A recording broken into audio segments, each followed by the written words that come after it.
My friends, the great experiment.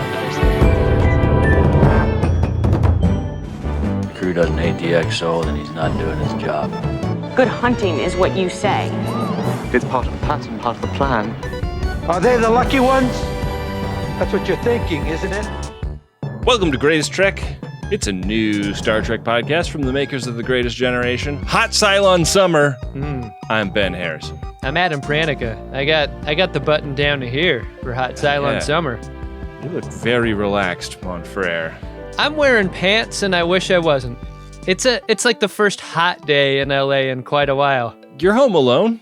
You could take those pants off. I know. That's well below the camera angle on our video chat. The viewers at home aren't going to see anything. That's below the safe space margin that we have on our video stream. Unless they do like that Agent Decker like zoom in and enhance on the reflection of one of the photographs hanging on the wall behind you. That's how I'm gonna get got. You're gonna do a zoom in on like the sprocket picture frame, and there's gonna be me hanging ass. I mean, only in Blade Runner do they have the technology to zoom in on a photograph and it like turns around the corner and sees something that isn't actually in the picture. That's a technology that I don't appreciate the threat of. Yeah. And that any kind of intelligence, artificial or otherwise, would seek to enhance that ass. Is that like a large language model thing where what he's zooming in on is just like guessing at what would be over there? Like in a photograph, this is the pixel that would be next to this pixel. I just don't want to see asses that badly. Yeah, there's enough ass going around in real life, good and bad, that we don't need computers to be generating sim ass. You know there is sim ass, don't you? We were just talking about sim ant off mic, and that being a thing that you could actually play right now if you wanted to. Yeah. Sim ass, though, some sick fuck out there has made the pixel version, the 8-bit pixel version of that game. Published by Maxis with 3 X's. I can see the box art now. What happened to big boxes? I miss the big boxes for things. Oh, man. God, what was it called? There was like a software store. I think it was called like Eggheads or something like that. Egghead Software, I remember that. And you would go to the software store and you would look at the big boxes of software and you'd be like, this game looks great. Look at this amazing painting of a guy shooting an alien on the front. Speaking of things with funny entendre names, I got my first really good joystick from Egghead Software. It was the Thrustmaster. And it actually had like force feedback because, I was playing flight simulator games. That force feedback was a great new technology back in the day. Oh, man. I got a joystick not with force feedback for Mech Warrior. Wow. And I could not get Mech Warrior to run on my computer, and I could not get the joystick to reliably work with my computer, and it was just giant waste of like 6 weeks worth of allowance money. Oh, that's so brutal. And the return policies, unkind. Back in those days. Yeah. If Egghead had like a little bit more of a customer favorable return policy, maybe they'd still be in business. Yeah. Maybe we'd still have Box O software. How badly do you wish the inhabitants of Caprica and the rest of those worlds feel like they could exploit a return policy for the Cylons?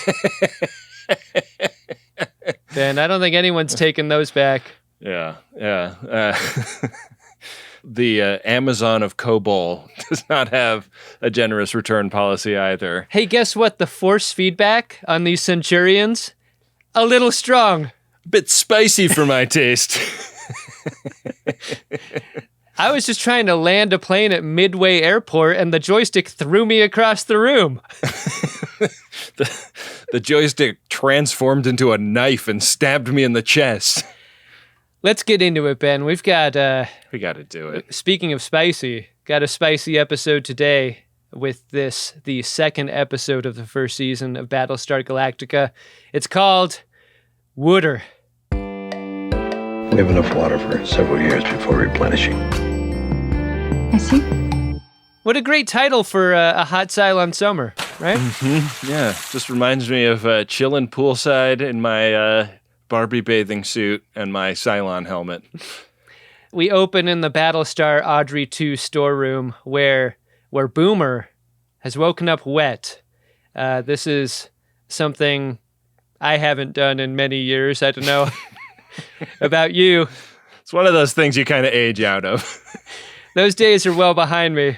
And not only that, she's got a bag next to her with towels in it and a change of clothes. Wouldn't it be nice if you did wake up wet to find that there was a duffel with a change of clothes in it next to you? It's funny, like, years after this, we experienced a Jason Bournification of, like, waking up as a double agent or something. Right. And the context of that is cool and spy-like. But poor Boomer here, when she finds that G4 explosive in the duffel, nothing is cool about this at all. It scares the shit out of her. Yeah, there's no, like, kindly Croatian fisherman to help nurse her back to health. Yeah. She finds a very unpleasant surprise in the duffel bag. Someone set her up the bomb. She takes the detonator out of the plastique part, which isn't the first time she's pulled something hard out of something soft and wet inside the storeroom, right? You know what the storeroom's used for mostly. Yeah, but Tyrol doesn't have two prongs. Yeah. I don't know. Maybe he's got some Klingon DNA. Oh, yeah. Who knows? She tries to play it as cool as she can. Boomer changes clothes and kind of walks on out of there, out to the flight deck. But Callie spots her. She's like, "Hey, what's up, Boomer?" And Boomer's like, "Hey, good evening." With the doff of the cap, and Callie's like, "What are you talking about? This is actually very early in the morning." I got a little distracted at this part. When Boomer kind of walks off in a huff, does Callie say, "Okay, Boomer"? Yeah, I wish she did. Boomer heads right to a place we always love visiting on any starship, the small arms locker. Yeah. Phasers? Big phasers? I love the vault doorness of the small arms locker on this ship. It looks like it can pressurize itself and be like ejected into space or something. Yeah, I wonder why. I mean, there's the keypad security that you would expect, but that wheel you got to turn is very submarine-like. Yeah, and conspicuous, right? Mm-hmm. Like if you were walking down the hall and you saw somebody turning the giant 2.5 foot in diameter wheel to open up the small arms locker, you'd be like, "Oh, hey, Boomer. Yeah. What's up?" So she goes right to the case where the G4s are kept, and oh no, it's not like it's just missing one. There are 6 others that are missing, and as badly as she was freaking out in the storeroom, it's even worse right now. This is a truly awful realization for Boomer. One thing about this show that really sucks for note writing is how many little vignettes it will just cut away to. And this next scene is one of those. It's just Ty in his quarters, finding a somewhat drunk bottle of whiskey and measuring by the finger how much whiskey he has left. It doesn't seem like he's drinking this whiskey. It seems like he's just assessing his current stock, and I guess presumably they don't have distillation capacity anywhere in the fleet, so it's probably the last whiskey known to man. It's weird to think about the scarcity of those things, right? And yeah, it makes sense that an addict wouldn't dispose of the vice under those circumstances, right?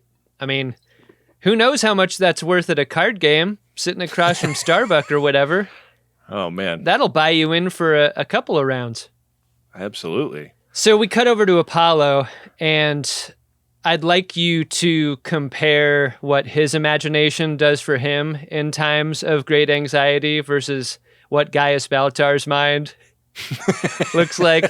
I bet Apollo wishes his was a little more lakeside vacation home and a little less destruction of the Olympic carrier over and over again. Yeah. Baltar's a lot closer to the boomer end of the spectrum, W/R/T, waking up wet. Yeah.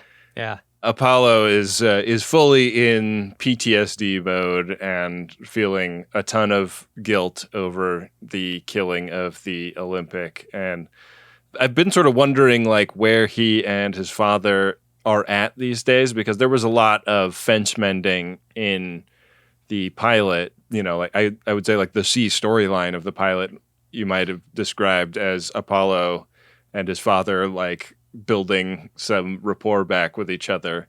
C for Cats in the Cradle. But it's built back so much that he can actually approach his father about this and talk to him about it and get some like fatherly advice from someone who's been there. People die all the time, just like that. This is one of those moments where, like, if you don't know what kind of show you're watching, you might assume that this would be a moment where Commander Adama does some fathering of his son, you know, on an emotional level. Right. But this is not that scene at all, and he's not that kind of father. Because this is a message about, like, taking responsibility for the things that you've done, absent whether they're good or bad, but just as a part of a person's life. Yeah. And it's not that you're going to forget those things or seek to absolve yourself from those moments. It's like an adult person just moves forward because that's all they can do. You got to own that shit. Yeah.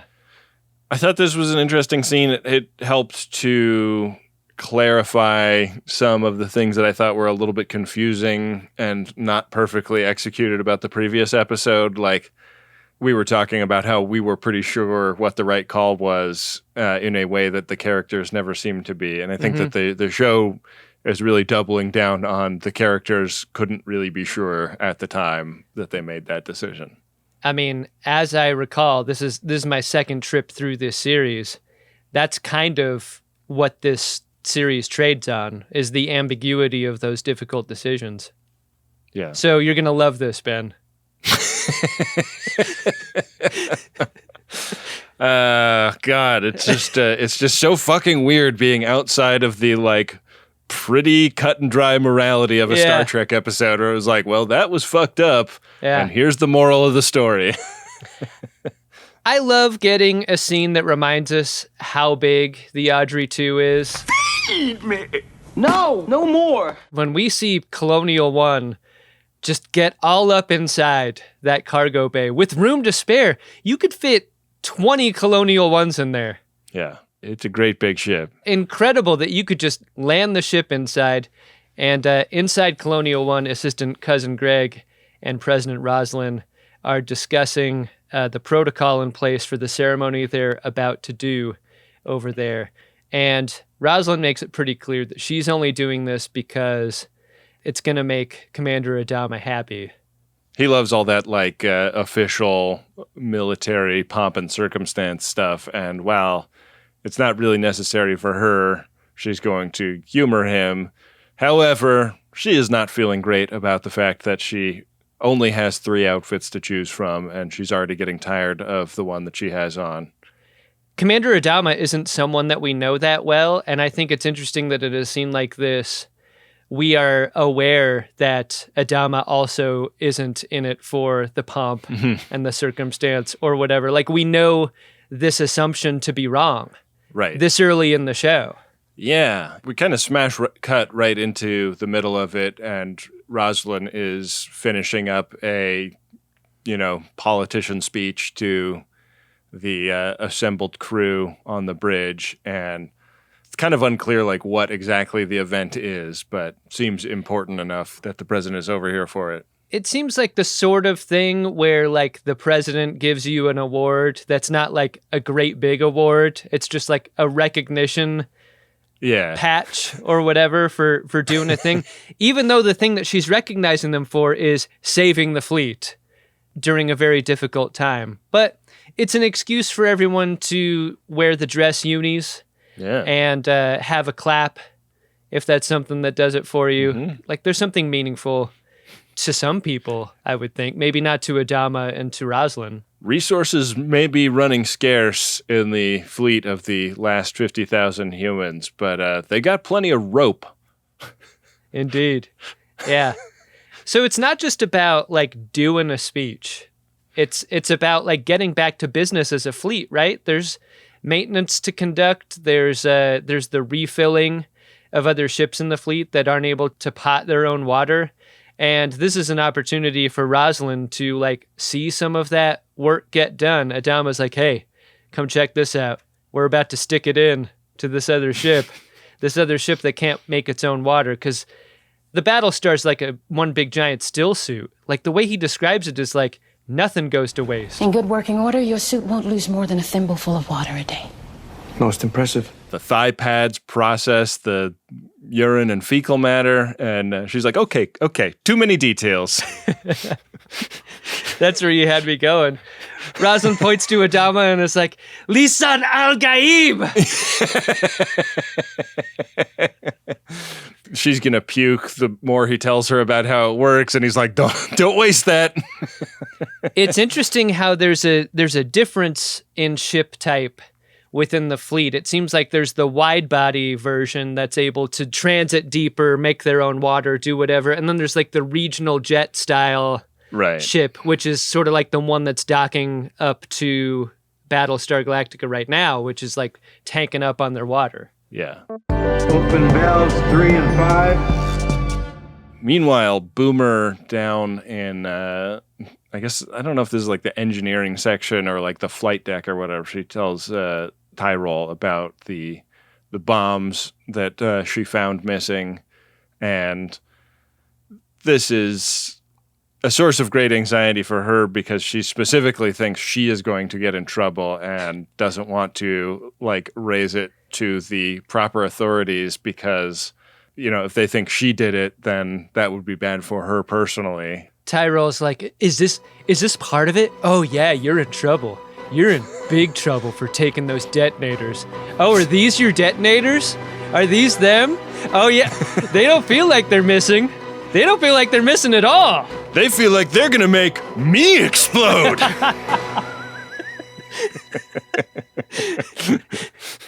Oh, you want me to be the master of arms? I'm gonna be the master of this. Zip.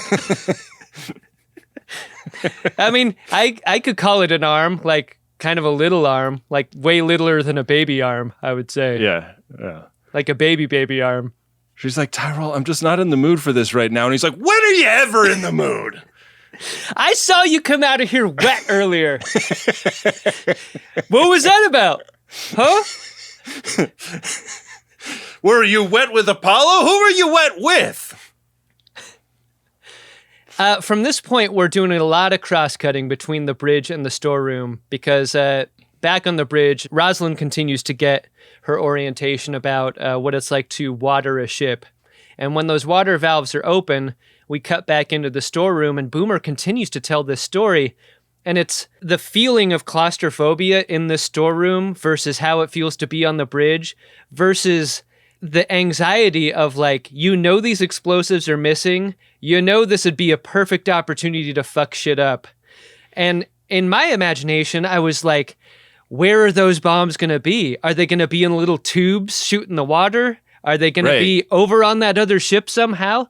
Right. Are they pumping them into the other ship was a thought I had. Yeah. And everybody else outside of Boomer and Tyrol are so oblivious to this. Like there's the scene where it like cuts to Apollo like sidling up to the president like, you know, Adama doesn't give a shit about any of this stuff. He's just kind of trying to put you at ease because he knows it means a lot to you. And she's like, oh, interesting. Like we are both putting on a mask for the other's benefit.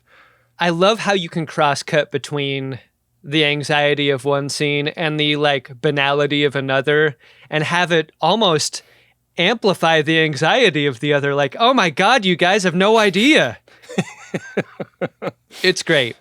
Yeah. The big takeaway in the storeroom is Boomer's like, look, I'm having moments where I can't remember shit, and it's starting to feel dangerous because the moments where I'm not remembering things are moments where, coincidentally, I have explosives I shouldn't have in my duffel bag, and I'm kind of feeling like people are going to accuse me of being a Cylon agent.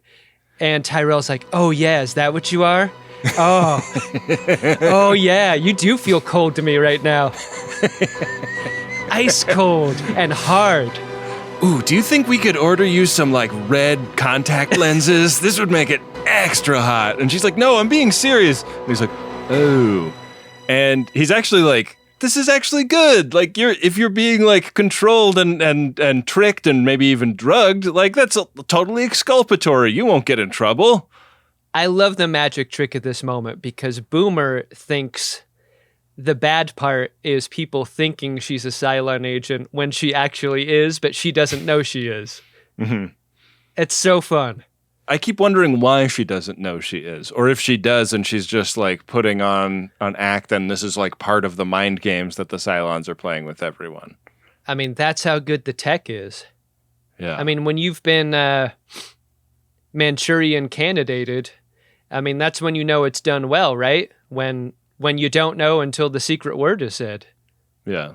Why don't you play some solitaire? Well, we blow up your ship and vent all your water into space.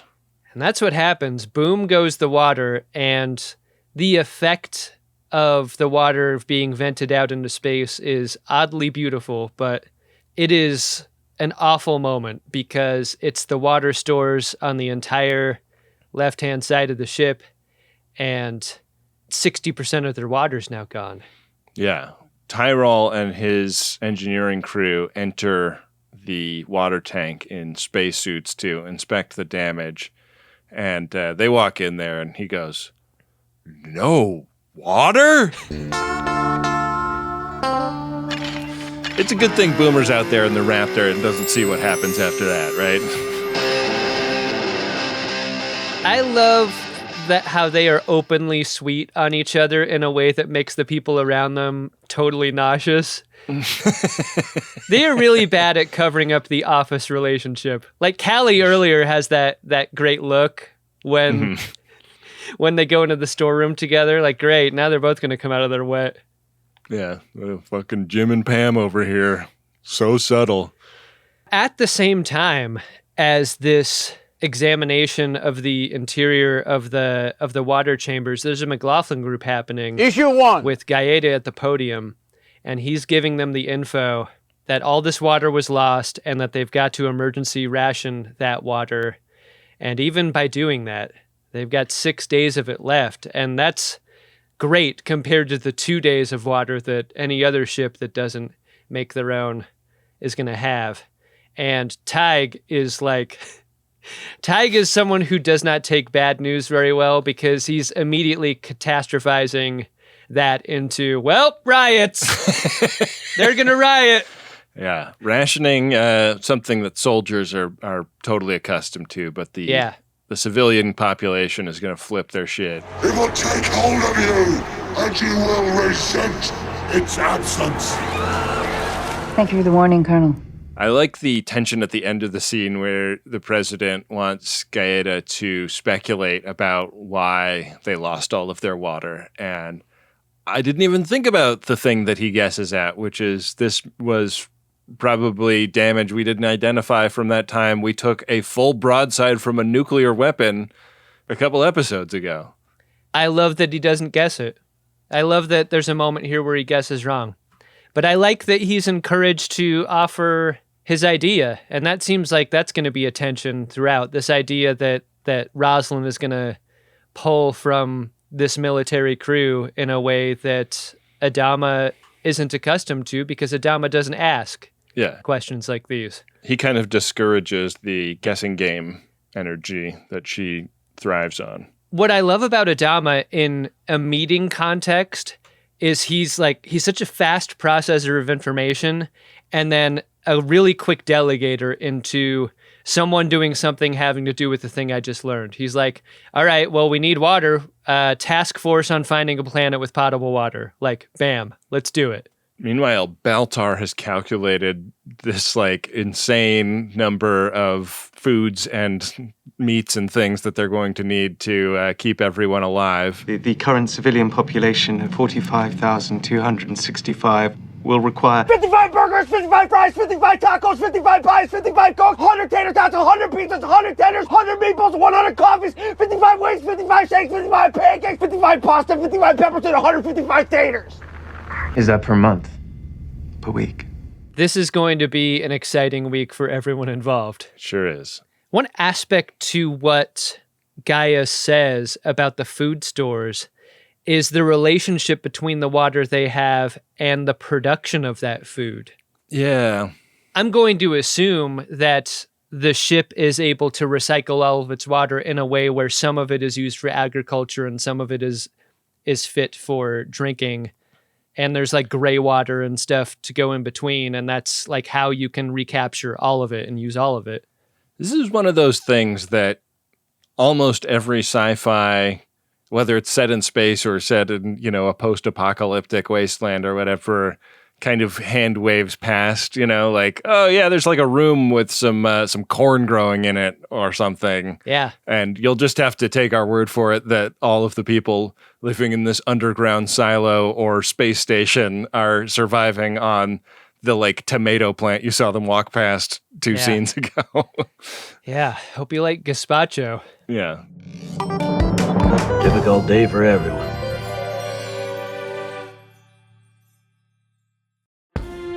How many people know Cylons look human? Half the ship's talking about it. How many people actually know? 5 people in this room plus 3 Marines. Let's keep it that way. On Caprica, the other boomer who saved Hilo at the end of the last episode and Hilo are surveilling the landed Raptor that, I guess, so like from Hilo's perspective, this was the ship that Boomer was like airlifting Dr. Baltar and all those other people off the planet with, and she then like turned around and flew back to get him. Right, because the conversations very much have to do with coming back. Right. This is what sucks about going to the neighborhood with all the good restaurants. You leave your car overnight and it's just up on blocks because the Cylons have torn it apart. Uh-huh. This is a bummer for them. That was their ride home.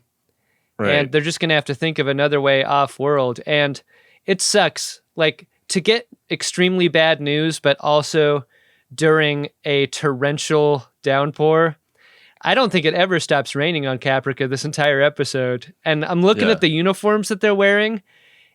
It just seems so humid inside those uniforms. That doesn't look like a breathable fabric at all. Yeah, Grace Park did not get a lot of dry days on set this episode, did she? No, not at all. That's great. No, don't dry off. We're gonna put you in the production vehicle and take you to the location now. Just sit there. They just gotta sit in it. So that McLaughlin group is still going on, and Tyrol is next at the podium. Yeah, he's found the Pelican case with a bunch of empty slots for wooden shoes. Yeah. A lot of Sebo missing from the small arms locker. Hence the word sabotage. What a stammery, sweaty, nervous mess he is. And I like the thing about Chief Tyrol is that the more nervous he gets, the more he sounds like Christopher Walken when he talks. Like he doesn't know what words to emphasize. Good for you, good for you. And he's inserting punctuation where it wouldn't naturally occur. Due to poor record keeping. The security cameras, we don't have them. They're gone.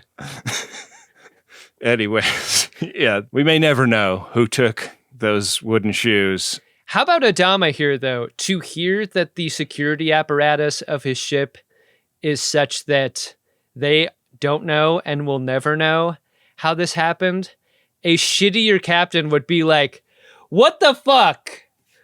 What is this bullshit? Like, he is so buttoned up and neutral. He's just in triage mode. He's like, all right, we don't know it. Clear the room.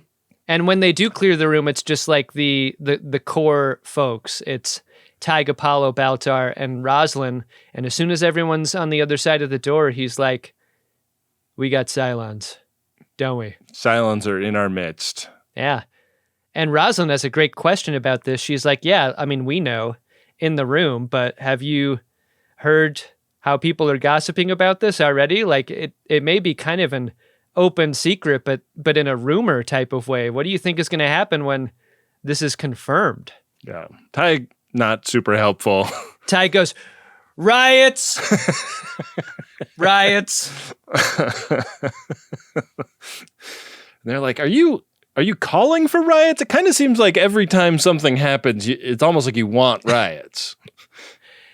It's great. I mean, as bad as Tyrell was at the podium, Gaius is even more of a stammering mess when he's asked about the screening process. Yeah. This is like when you asked me if I like got the stuff that were my action items for last week done, and I'm like, what? Huh? Oh, shit. What are you talking about? And I'm like, riots. Personal riots. This is when it's great to have a mind fortress, right, Ben? Mm-hmm. This is when you withdraw into your mind rental home on the lakefront. Yeah, with your naked babes in your hot tubs. Yeah, that's what you want. Far too distracted by six. Is it six that we call her? Number 6. To be void comping anybody. And he's like, oh yeah, like I could make a Cylon detector and like screen the crew, but like big job.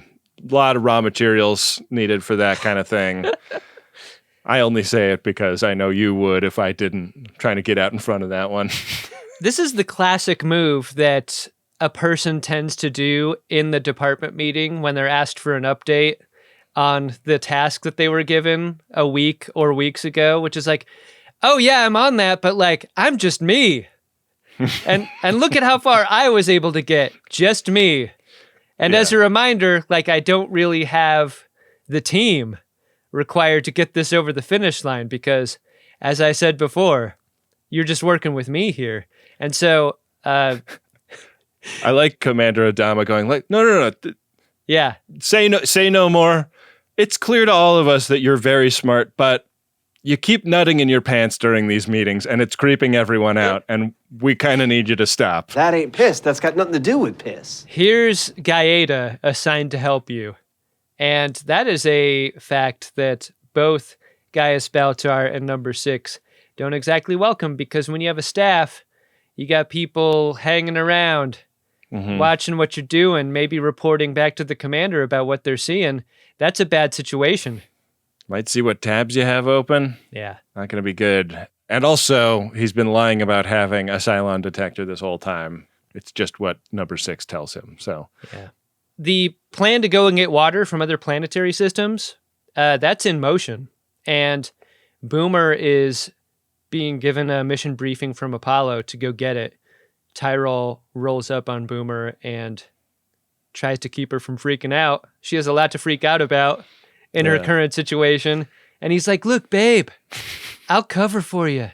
It's important to her that he's not just covering for her, though. That's such an interesting part of this scene. Like, she needs him to believe that she's innocent.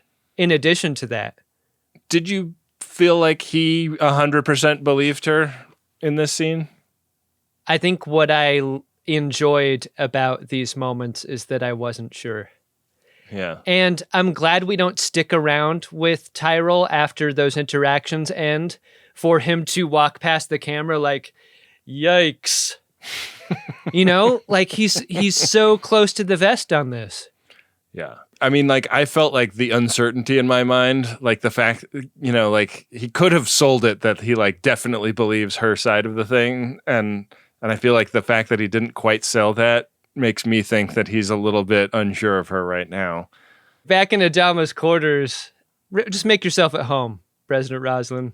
They have kind of a book measuring contest. This is a scene straight out of Frasier, I thought. Just like Niles and Frasier comparing sherry references and brands. Yeah. Like, this is nice. They're the bookish elites that run their society. She only brought one, you know, trashy novel from the Hudson News on Caprica for her plane flight, so she's happy to borrow like an actual classic of literature from him. I really like this scene for them, though, like as a relationship. Yeah. Baltar is trying to lose Gaeta and joins a poker game involving Starbuck and a few other fighter jocks in order to do it. I was surprised that the fighter jocks accepted Jacket as buy-in. I think it all has to go back to the scarcity of items in this economy. Like, Yeah. He mentions it later. There's only one of these. Right. Hey, guess what? Every alpaca in the universe is dead. This is a great jacket made from a Capricorn tailor. But like the cigarettes seem like they would be more persuasive to fighter jocks, and he also has those, and those don't appear to be something that he is throwing into the pot. But, I mean, the cigarette is so useful in the climax to this scene. It is. It is. It unspools quite nicely. Roslin has a conversation with Adama about, hey, there's been like a lot of what Colonel Tighe has predicted coming true on some of the other ships. What about sending some troops over to the cruise ships and whatnot to keep the peace? And Adama has a little line about how the military and the police can't be the same thing, but it sort of seems like he doesn't really have a choice in this moment. Like they are the only people that can do anything like this. And they get into this whole thing about like, do the police actually serve and protect the people, or are they more like there to preserve order and power structures?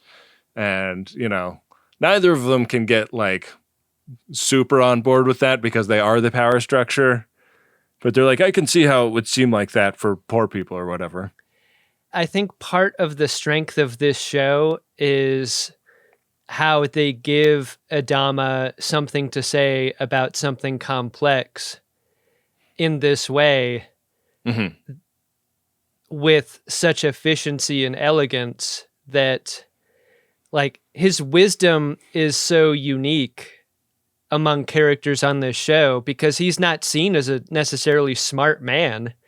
He's not like a Shakespeare reading starship captain. Like he's a military commander, yet his facility with concepts like this is what makes his character great and interesting and not preachy or whatever. Yeah. Like he's just really to the point.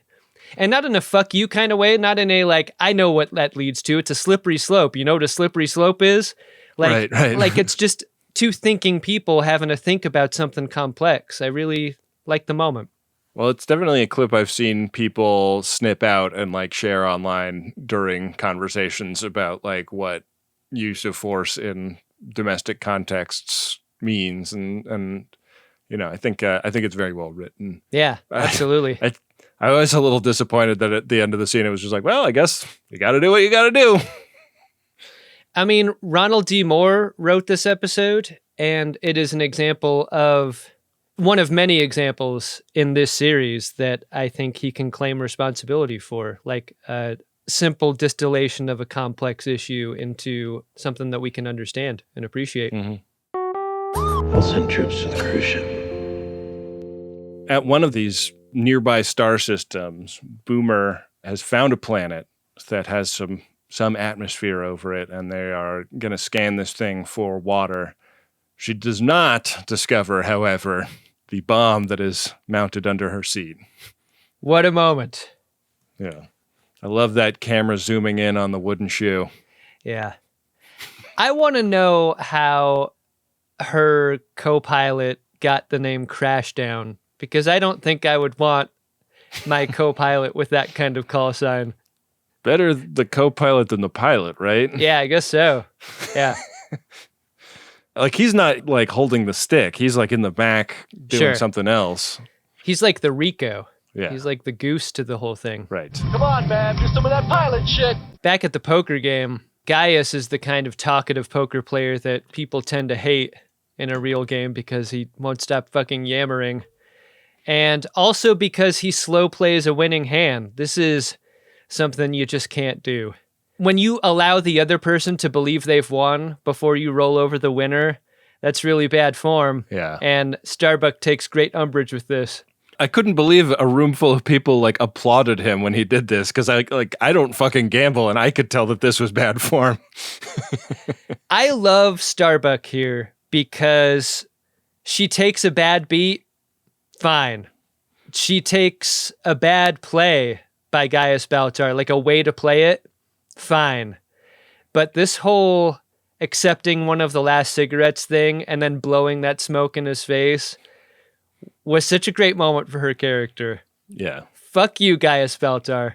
Yeah. You made an enemy today. Yeah. So we find out that all of the other ships that they sent out to other star systems to look for water came up empty, which kind of strains credulity for me, just like having like learned about how much water there is in our own solar system, which is shit tons. Like there's way more water in our solar system than the water on Earth. Did you just hear what Tig said in the McLaughlin group about it's mostly gas balls and rock balls? And half-drank liquor bottles. The galaxy is a pretty barren and desolate place when you get right down to it. I know, but like, I don't know if I buy it. Anyways, yeah. Everybody else has come up empty, and it seems like Boomer is their last hope, and Crashdown is like scanning with his scanners, and they seem to have two separate sets of scanners and no eyes on each other's results. So when Crashdown keeps coming up with a negative result on his scan for water, he is just filled with disappointment, despite the fact that it is very clear that Boomer has found water. I really love Grace Park in this scene because she's not doing that thing you might expect an actor to do where she's fighting the thing inside her to say the truth but can't. Mm-hmm. Mm-hmm. Her expression here is so not that. Yeah. It's almost like, I heard someone describe great acting as like, it's not that you're trying to do something, it's that you're trying not to do something. That is like the quality of great acting and believable acting is that. And that's almost how I would describe Grace Park here. Yeah. Let's just say she could get extra pico in her bowl at Chipotle without whipping out her camera and starting filming. She's great. And when her hand goes for the detonator in this moment, oh man, Crashdown is not going to see this coming. Yeah. He's just a guy in the back trying to find water, and then the lights are going to go out on him, and that's going to be it. There's so much she wants to say and can't. And it's so interesting how they're not looking at each other. Like the way the scene is blocked with Boomer in the foreground and him in the back. Like, he can't tell that she's struggling. Yeah, he's oblivious to the whole situation. And, like, I feel like the helmets also, like, enhance that. Like, the closeness of objects to her face makes her feel really trapped in a nice way for the scene. But finally, she's able to overcome whatever is playing on her. And they get the good news out. We cut back to Caprica, where the other Boomer is using up radiation meds that Hilo desperately needs, and she doesn't need at all. I love the subtlety of that move. Like the way she's going to drain him of both information and things he needs to survive. Yeah. Crazy. Yeah. So they get a little blurble on their radio, and it's some human signal. It's not a Cylon signal, so they're excited to learn that maybe there are some other humans still alive on Caprica. Chief Tyrol finds the bomb in Boomer's Raptor and is pretty horrified by that. Do you think he remains a believer in his lady friend still? I mean, she told him to go look for it, so... Yeah, I mean, they're still very much on the same team. Not a lot of people would bomb themselves, That's true. Yeah. That's really twisted. Yeah, that's so fucked up. But that's why I fell for her, man. Like she'll do things you never expect or think that you're into. When we go back to the storage locker, all bets are off. You never know what's coming. I mean, except me, I'm always coming. You can pretty much lock that in.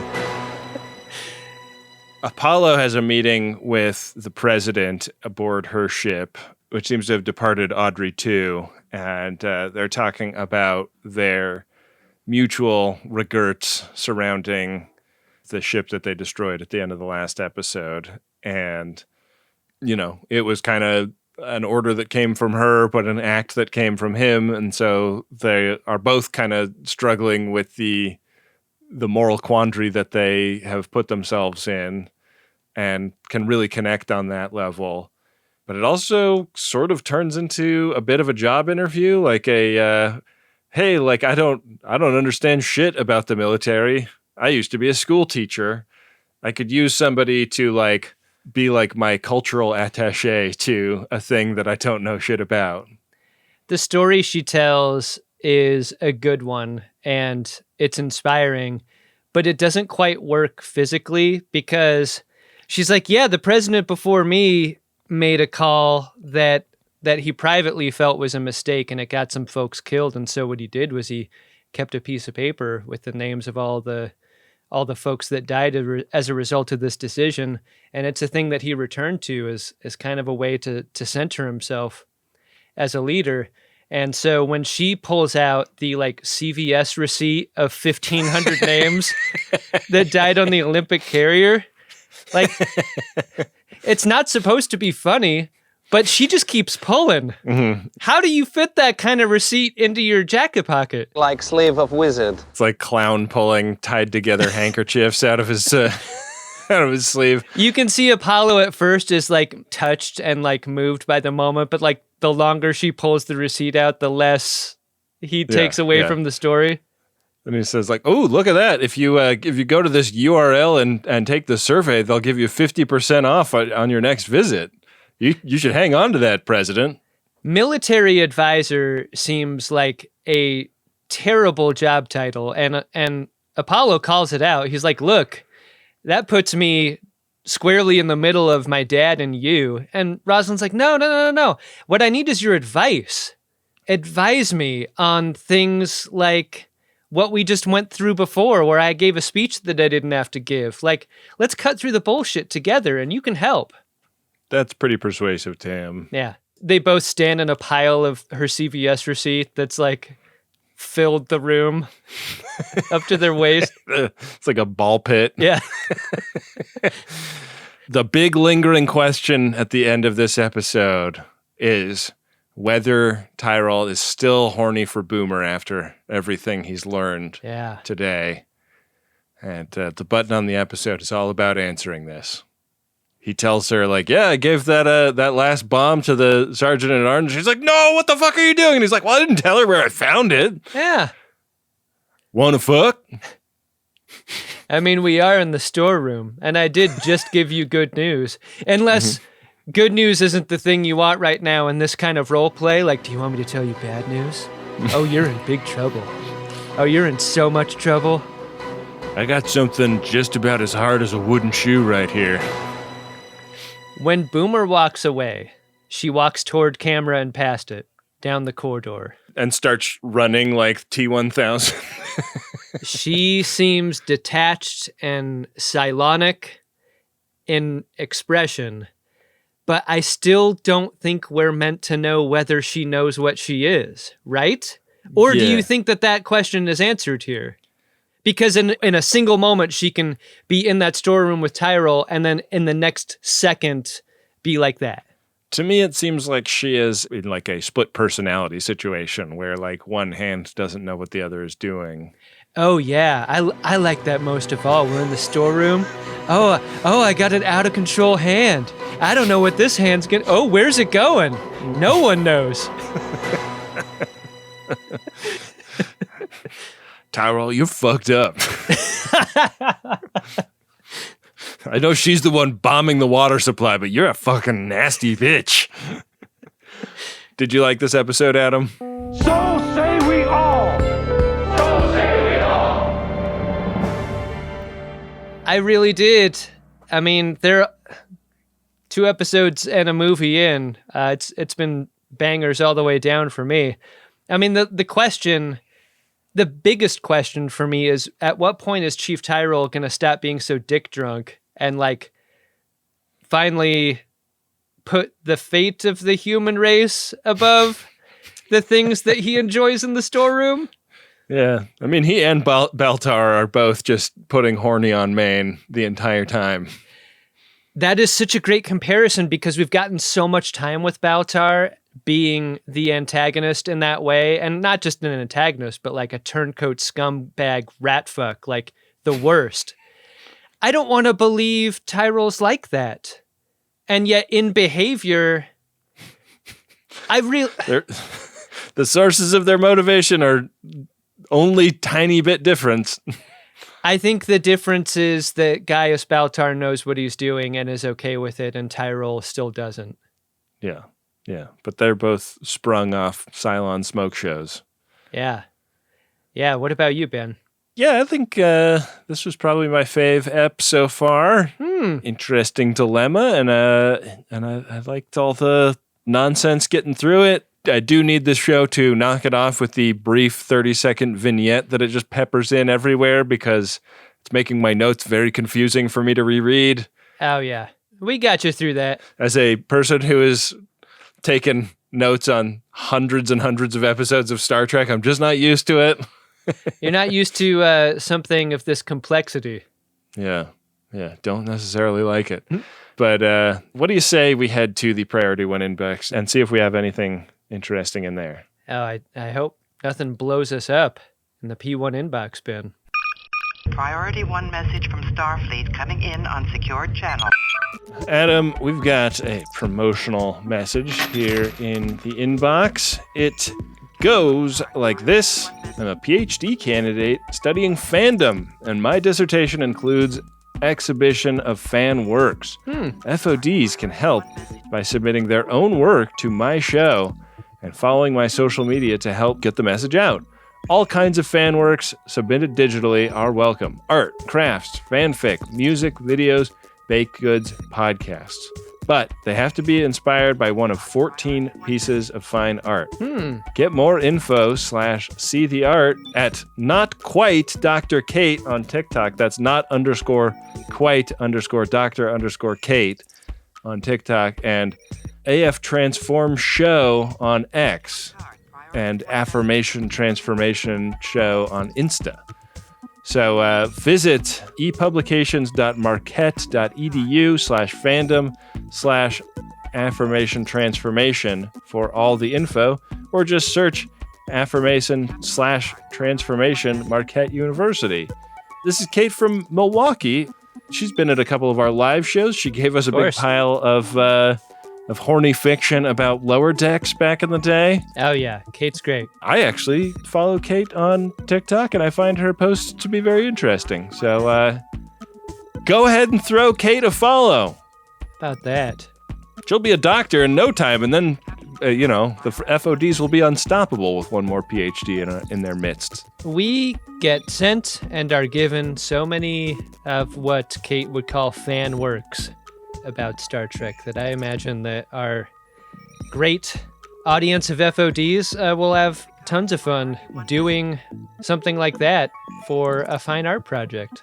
Yeah. Excited to see what happens there. I'm guessing that's the case. Yeah. Well, if you'd like to get a Priority 1 message on the show, head to MaximumFun.org/Jumbotron and set yours up today. Hey, Ben. What's that, Adam? Did you find yourself an Edward Larkin? Edward Larkin! I'm going to go with Tyrol on this one. I think that our little wrap-up toward the end of the show kind of unpacked it for me, that he is like white hat Baltar. But I'm starting to wonder if he's a little bit more of a gray hat Baltar, honestly. Yeah, like he washed that white hat in with the colors. Yeah, it's never going to be the same. Yeah. He made an ethically compromised choice at the beginning of this episode. That was a silly one. God, it is really difficult to not choose him for this ep. It's so evident. But I think that's a big part of what makes an Edward Larkin is the certainty. It seems like he's pretty certain that his storage room lady friend isn't a Cylon. And I just don't think that you can be that certain in this environment. When there's already rumors of human-looking Cylons among them, when your girlfriend starts acting like this, I think we're to assume a longer relationship too, right? Like, this isn't just a recent fling. Like, yeah, they've been hooking up in that storage bay for a long time. This seems like a change of behavior that's fairly recent, and I think that's a pretty dark bit of evidence that maybe he needs to get out of the boomer business. Maybe after one last storage room blast, you know? Can't return that detonator, Ben. Let's finish up our episode with warning boys, Ben. When he posts what he did to the little depressions in the box that was supposed to contain the detonators to Reddit. Oh no. There are no network computers on Audrey 2. I'm pretty sure there's not a Reddit. Thank fuck.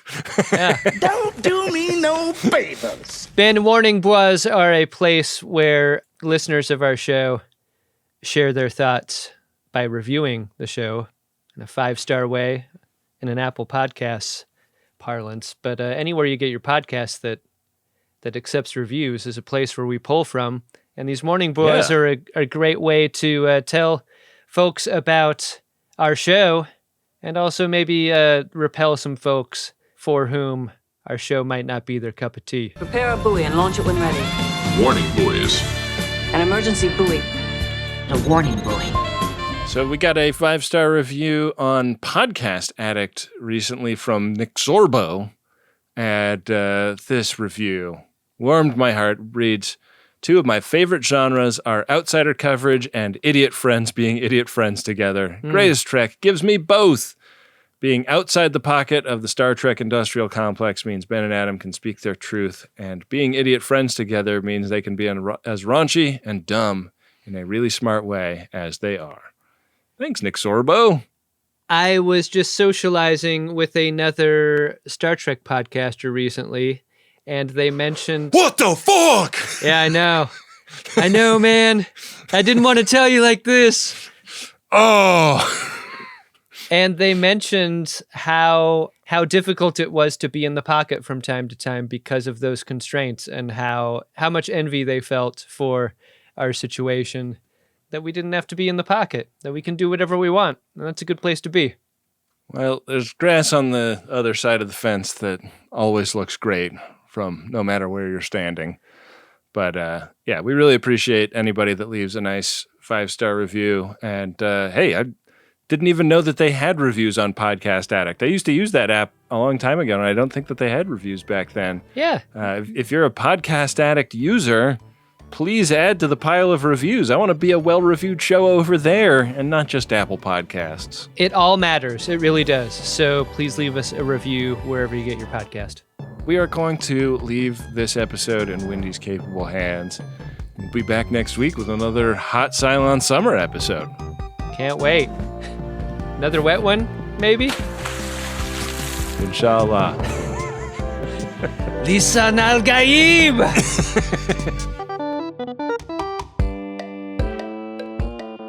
Greatest Trek is an Uxbridge Shimoda podcast on the Maximum Fun Network. It's hosted by Ben Harrison and Adam Pranica, and it's produced and edited by Wynde Priddy. Next week on Hot Cylon Summer, it's Battlestar Galactica Season 1, Episode 3. It's called Bastille Day. Special thanks to the members who support this podcast on a monthly basis. $5 a month gets you instant access to a huge back catalog of bonus content, plus a new bonus app coming out every single month, like the Santa Monica Mountains pod that just dropped for members earlier this week. If you want to hear that and everything else in the bonus feed, set up your membership at MaximumFun.org/join. You can support for free by subscribing to the Greatest Trek YouTube channel, or by leaving a 5-star rating and review on your podcatcher, or just by telling someone you know about us. Thanks to Nick Ditmore for creating the show art, and Adam Ragusia for composing the theme music. Thanks also to Bill Tilley and Rob Adler for running all of the @Greatest Trek social media pages that you can follow wherever you hang out online. And be sure to use the hashtag Greatest Trek when you post about the show. Thanks for listening. We'll see you next week on Greatest Trek.